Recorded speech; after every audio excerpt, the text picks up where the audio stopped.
everyone. Welcome to the Techstrong Gang. We've got a great show coming up for you. Today, we're going to take a look at all the drama that's unfolding with TikTok. That's right, ByteDance answers back. Plus, U.S. regulators are taking a close look at AI's influence on crime. And this week, it's KubeCon Europe. We'll tell you what we can expect ahead this week in Paris. Plus, chatbots. Are they liable for their behavior? We'll answer that question. And of course, this week we're also watching the green movement of green software. Big events happening in that space in sustainability. Stay with us. The Techstrong Gang is straight ahead.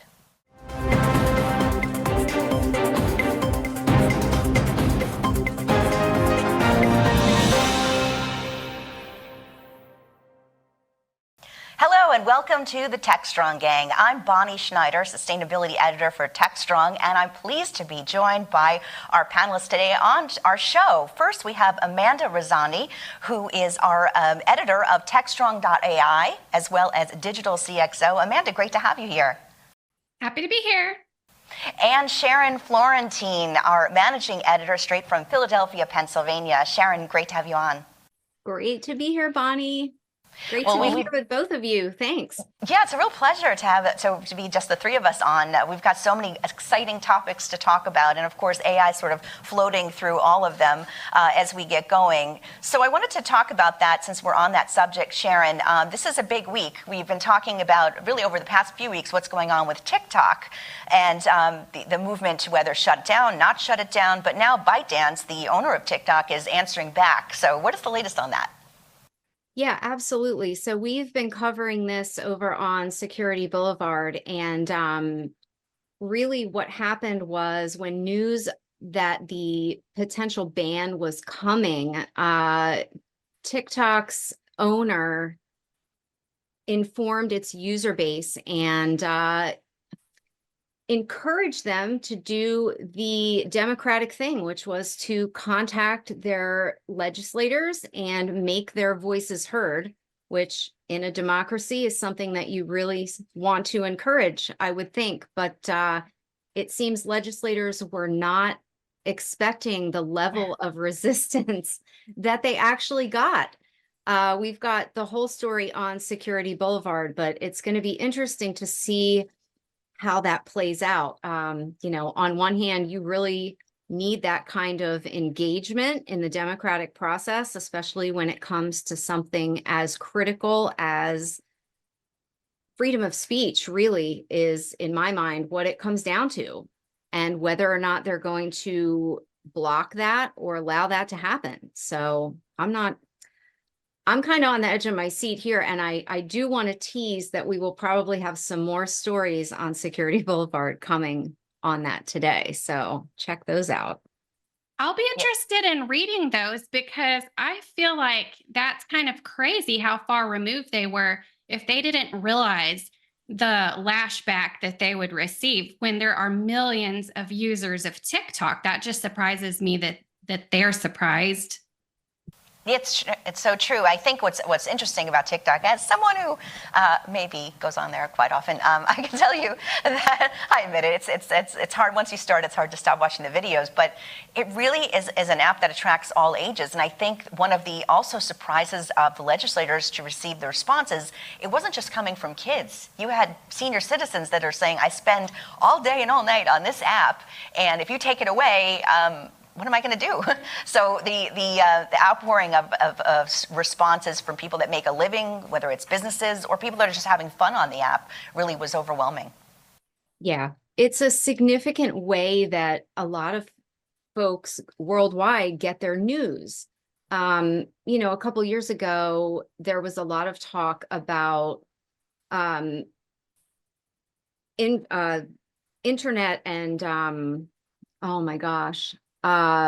What is the word that I'm looking for? Not infrastructure, internet as infrastructure, I guess, and making that a public utility. That's the word I'm looking for. Sorry, guys.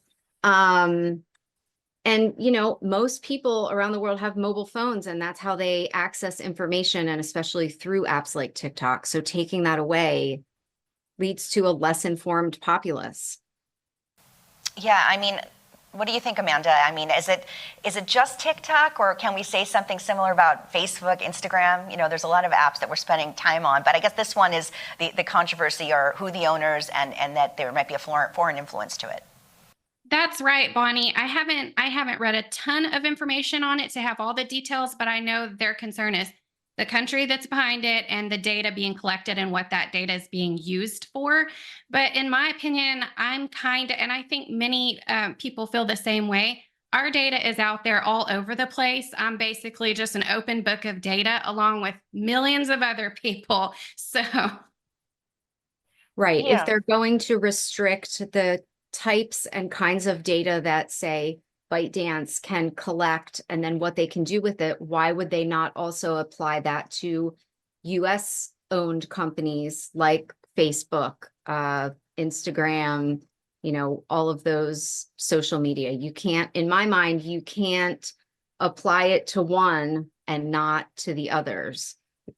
Yeah, and I think that that's been, you know, on both sides of looking at whether it's people criticizing this bill or people that are for it are wondering, what does it mean? What's the big picture? You know, there are some people that are for banning TikTok per se, but not the other social media platforms. And if that's the case, is that what the bill is saying? Or is this just something we need to get done right away? There's a lot of folks, legislators are saying this is urgent because it's an election year in 2024, and we want to have a handle on social media. Do you guys think that there's the fact that it's election year also makes it something that's just on the minds of legislators right now? I do, for sure. And I've seen some chatter about, you know, of all of the issues that are top of mind for folks in this country, this is the one that Congress chooses to come together and find a bipartisan solution for. Why can't they tackle things like inflation or gun control or any of those other arguably more pressing issues than a social media app? But that's me being contrary. That's a good point, Amanda. yeah, I concur. No, that's good. You know, and we're on the subject of our legislators, what's happening with our government. Well, the DOJ is trying to get a handle on what's happening with AI and crime because it's getting more sophisticated, more difficult to track, and we have to decide, okay, well, what laws do we have that are existing that can apply to enforce the prosecution of these crimes? Do we need new laws? Sharon, I know there's a lot going on our platform about how to handle this. Yeah, so again, also last week, the U.S. Deputy Attorney General Lisa Monaco gave a speech in the UK, and she outlined some ways that the DOJ is addressing the benefits and the threats that are associated with AI. And one of the things that she mentioned in the speech was that one thing the DOJ is considering is to take into account if a crime is committed using AI, then they would then harsher sentences would be applied when that case was adjudicated.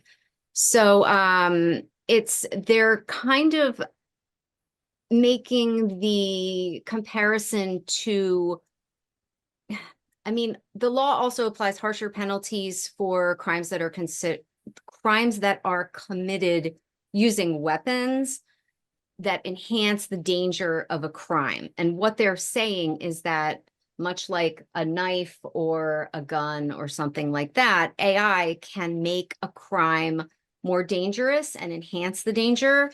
And therefore, the justice system has to be able to respond with harsher penalties. I'm not sure how I feel about this quite yet. What do you think, Amanda?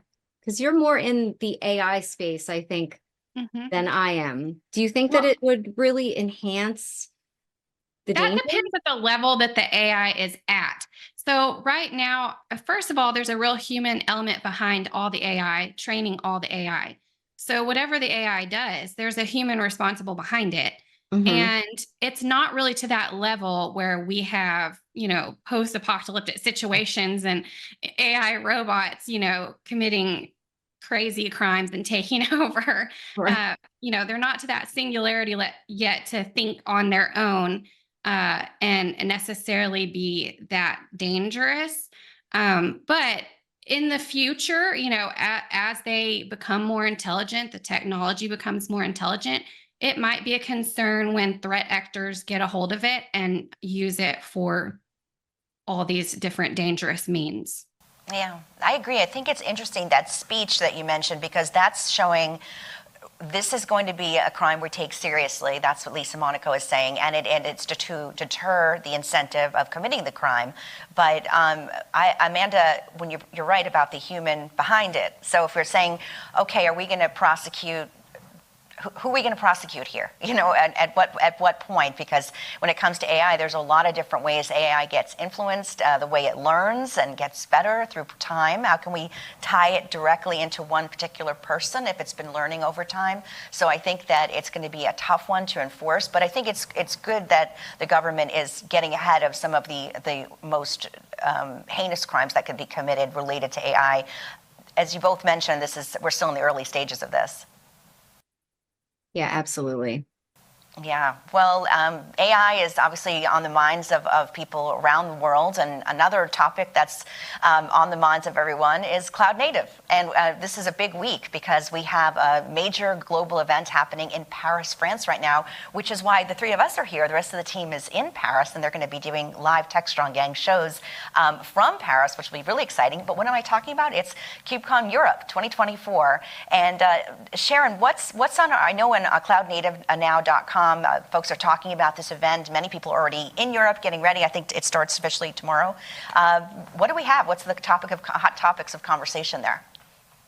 So this event has been getting larger and larger every year. I believe at the Fall North America Cloud Native Con, KubeCon, there were maybe 25,000 people. I'm not sure how many are expected in Paris this week, but you're correct. It officially kicks off tomorrow. There are some parallel events happening before the general KubeCon, Cloud Native Con. It starts on Wednesday, tomorrow. For example, there's AppDevCon, Backstage Con, all of these there's a Cloud Native AI Day tomorrow, Open Tofu Day. Anything and everything in the cloud native ecosystem that you could want to know about or learn about is going to be happening in Paris over the next couple days. And we have a great piece actually on Cloud Native Now talking about some of the big themes to look for at the event and going forward in 2024. AI is, of course, a very big one. Cloud native networking with tools like Cilium is another big area to watch. I would say keep an eye on observability with tools like OpenTelemetry. These are all really picking up steam as 2024 rolls along. And we actually, on the Cloud Native Now podcast, which posted today, if you want to check that out, a little plug for my podcast. We spoke with Taylor Dolezal, who's the CNCF head of ecosystem, and he had some really interesting things to say about how the ecosystem is evolving and how developers are dealing with the complexities of these architectures. So I would highly recommend folks go check that out too, because that's a great conversation. That's great. There is definitely a lot to check out on our platform for KubeCon Europe this year in Paris. Amanda, I know you're here. Well, actually, you're in Central Texas, which is, I would say Paris, Texas now. It's a bad joke, but tell me, have you been hearing on the platforms that you're working on anything about this conference, any excitement building for it? Well, I certainly, I work with some writers and some contributing writers who are certainly attending this event. So I'm sure I'm going to be hearing from them soon with a lot of great information. Yeah, absolutely. It is getting off this week. And what's exciting for us here on Techstrong TV is that if you're not there, don't worry, you won't miss anything because our team, Alan Schimmel, Mike Bizard, Mitch, they're all there. So we're going to be seeing later episodes this week of Techstrong Gang live from Paris. Doesn't worry about the time difference. We will be live and you'll get to watch it. So that's exciting. All right, well, that's the first section of our Techstrong Gang for today, but we have so much more coming up. We're going to talk about chatbots coming up and sustainability too. So stay with us. We'll be right back right after this break.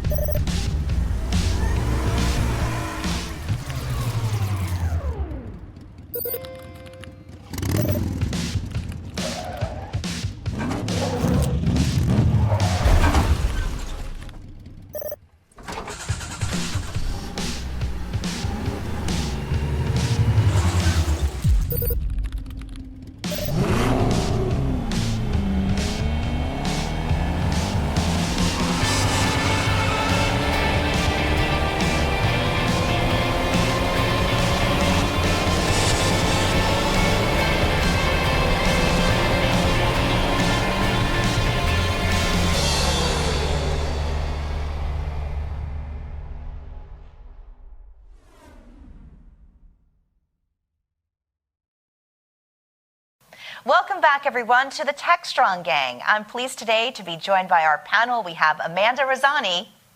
Hello. And Sharon Florentine. Hi. Great to be with you. And our next topic is an interesting one because I think that we all encounter chatbots all the time on websites. They are there to greet us. They act like humans. But are they liable for their behavior? Amanda, I know you have some interesting news and some updates on this topic. Yes, absolutely. So we'll start with Google and its AI chatbot Gemini.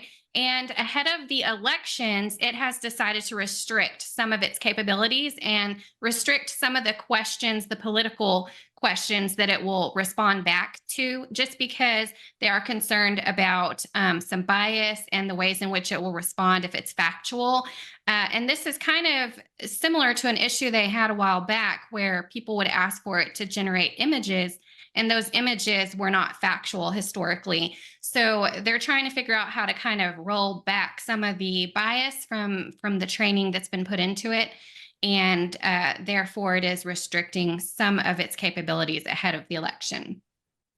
This is interesting because it's almost the flip side of the coin from what we were talking about earlier with TikTok, right? Where in this case, they're really trying to make sure that the information folks are given is factual, accurate, and will give them a good understanding of the issues going into the election, where you could argue that with the TikTok ban, are they trying to restrict it to limit the amount of information that folks are getting going into the election? So it is really interesting, but I think having been on the receiving end of bad information from a chatbot, in this case, mine was related to a healthcare issue.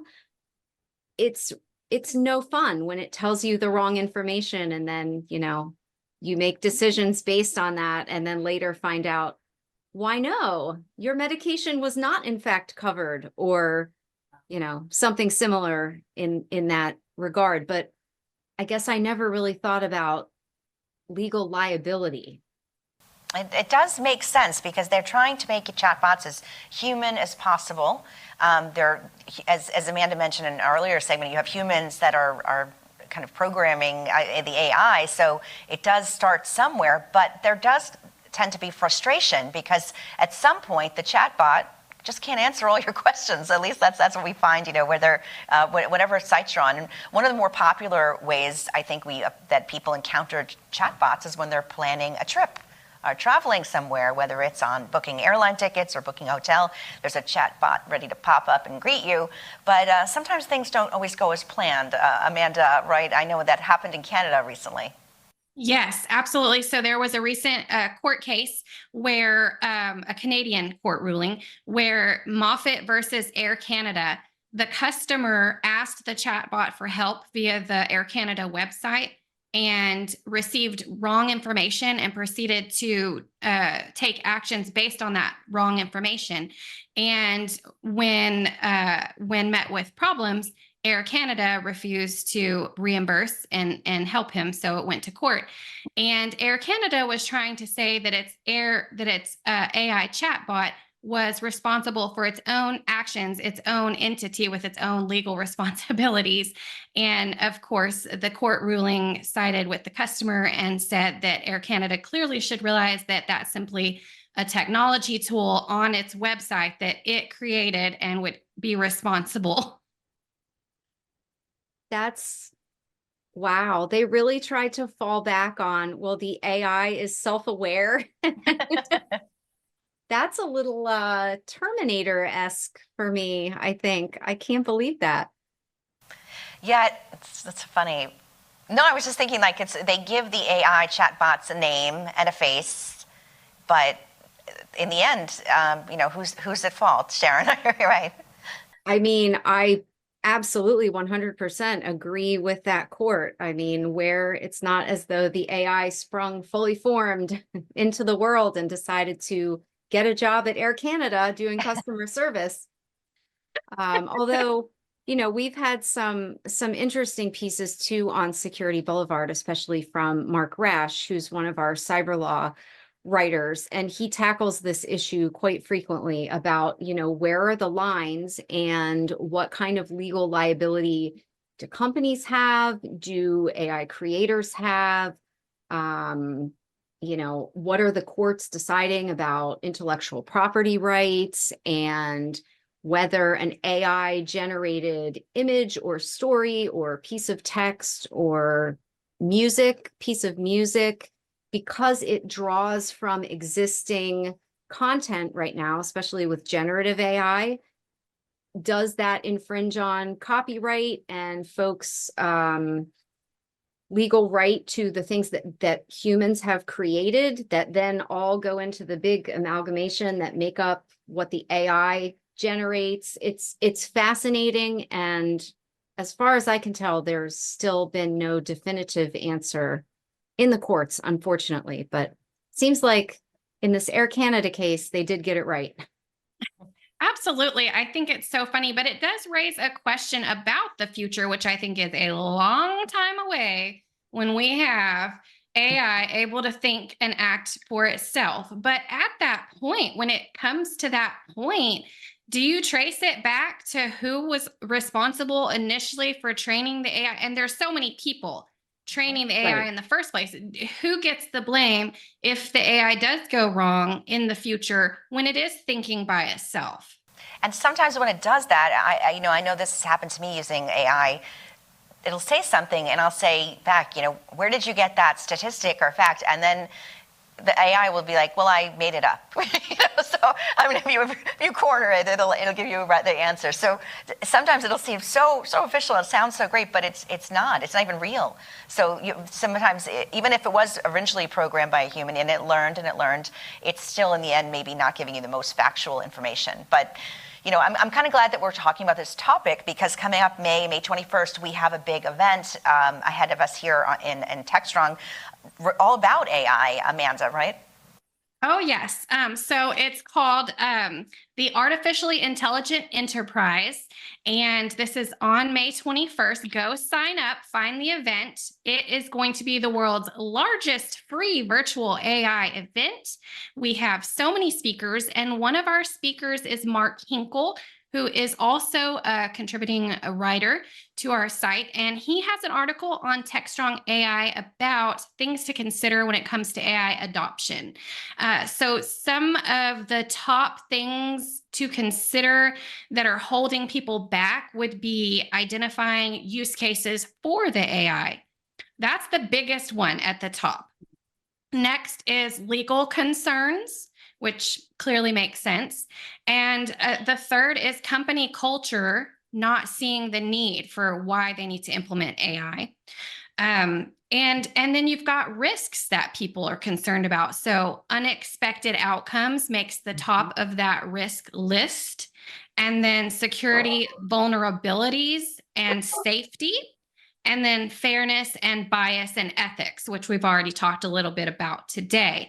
So those are some of the things holding people back. After that, it goes into things to consider if you are going to implement AI and do a big change management process. Things to consider like cost and culture and all those different things are in that article. So I highly recommend reading it. But Sharon, Bonnie, what are your thoughts as I went through that list of some of these factors? What are y'all seeing from companies?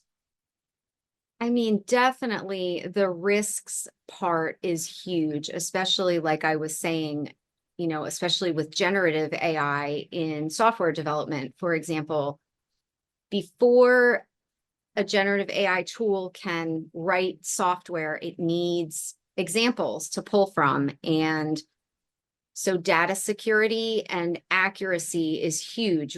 Where is that data coming from? Is it coming from a public repository? What company, what developer put that there? Is it even correct? Is the tool going to spit out lines of code that work? Is it not? And also importantly, even if the code works, is it secure? Is it vulnerable to exploitation by cyber attackers? All of those things. That really resonated with me.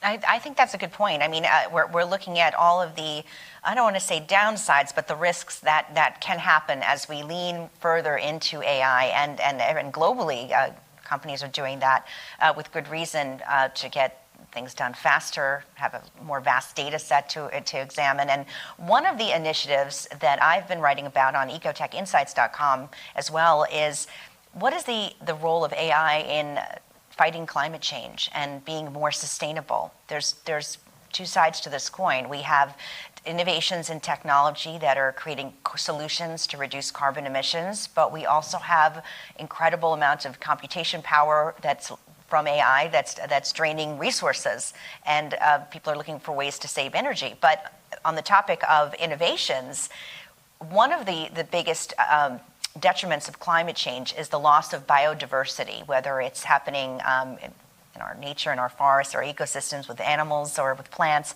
but it's also happening beneath the sea. And preserving marine biodiversity is also very key in sustainability. And Amanda, I know you've been following this in terms of what AI can do to preserve marine biodiversity.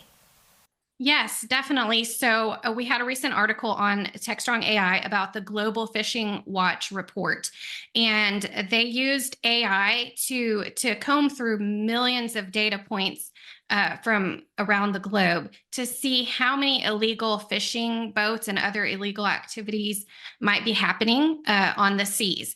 75% of boats out on the seas are operating illegally. They're not being tracked. So they're turning their transponders off. So 75% of those could be fishing illegally and hurting different environments, the balance of those environments. And then 25% of them are involved in the energy or the transportation sector. And this comes as a big problem, because what countries are they working with? What countries are they transporting? And what are they transporting to those countries is all of concern. So by using AI to kind of bounce off all the data that they have over the past 5 years and kind of track more of the boats that they usually can't track, they're getting a little bit more information so that they can act on it. Wow, that seems like a huge benefit to, not just security, obviously, and understanding, but obviously to be able to protect the natural resources and know who's doing what when, so that perhaps if things are happening illegally or they are damaging these fragile ecosystems, that they can be brought to justice. As cheesy as that may sound, that's kind of the goal. I agree. It makes sense. And, it's so interesting tracking marine life and biology and what's been happening as we face global warming. We're seeing different species of fish and wildlife occurring in places that we didn't see it before. As the warmer water, even deep beneath the sea, can travel to further northern latitudes. So there's a lot to learn with AI and the data that we gather in how climate change is affecting marine life, how climate change is affecting water temperatures, which influence our weather patterns. So there's a big global picture that's happening. And of course, anything that's creating transparency is good too, as Amanda mentioned, with who's fishing for what, where, and where's it being transported, to kind of keep an eye on that. I didn't realize that statistic that you mentioned. That was interesting about how many fleets or how many people are out there that we don't even know about. So AI is turning the tables in so many different ways. Yes, it is. Sure. Yeah, well, absolutely. On the subject of sustainability, we're going to be talking a lot more about that in our next segment, including green software. That should be fascinating. We're going to take a deep dive in some events that are happening in that space, as well as green data centers. So stay with us. The Techstrong Gang is coming right up.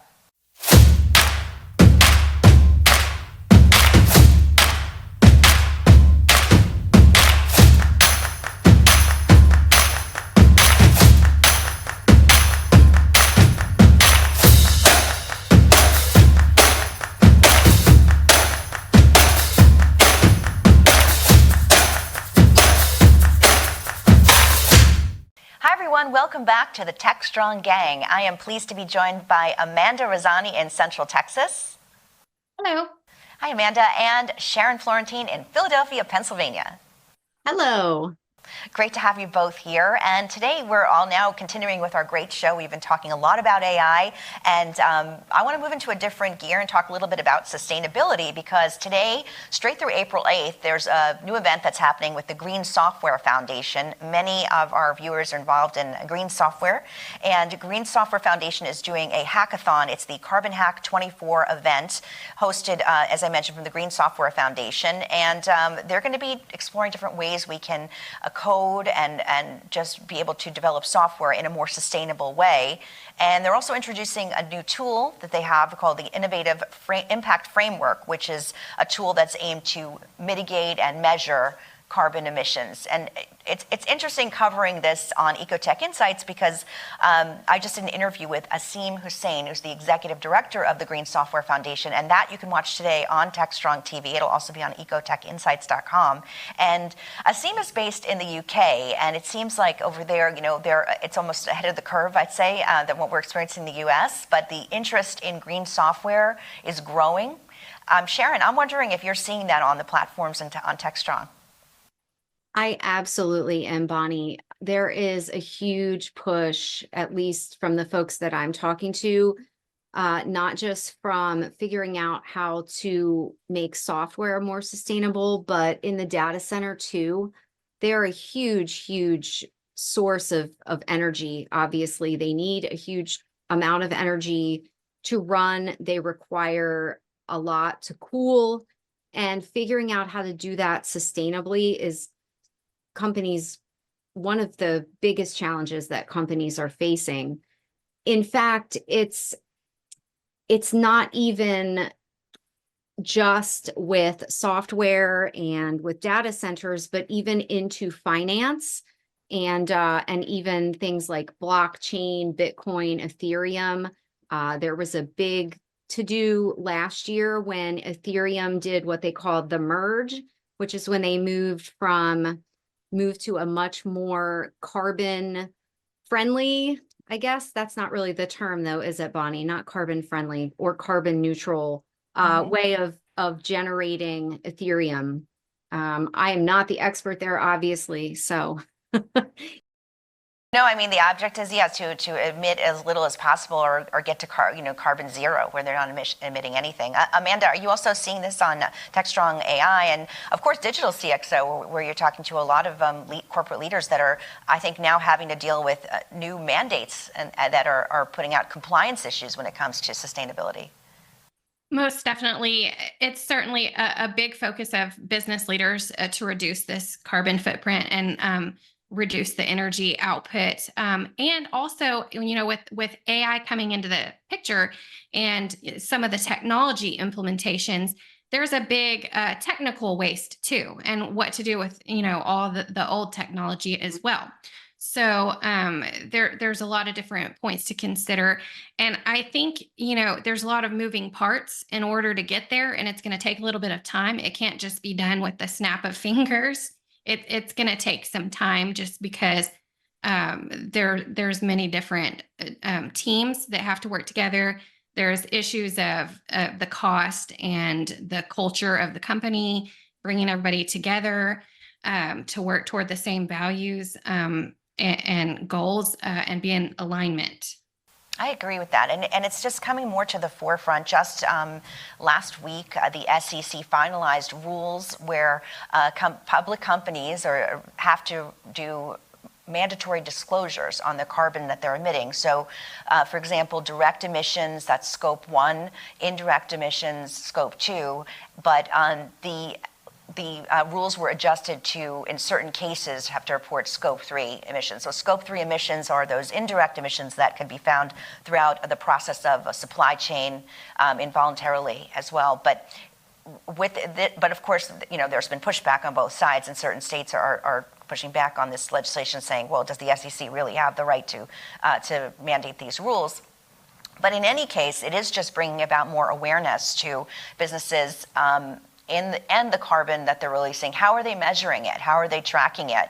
I think that with Techstrong in general, we have a lot of people that work in IT that are watching us, and it seems that wherever you're in a small business, a large business, when it comes to looking at carbon emissions, all eyes go to the IT department.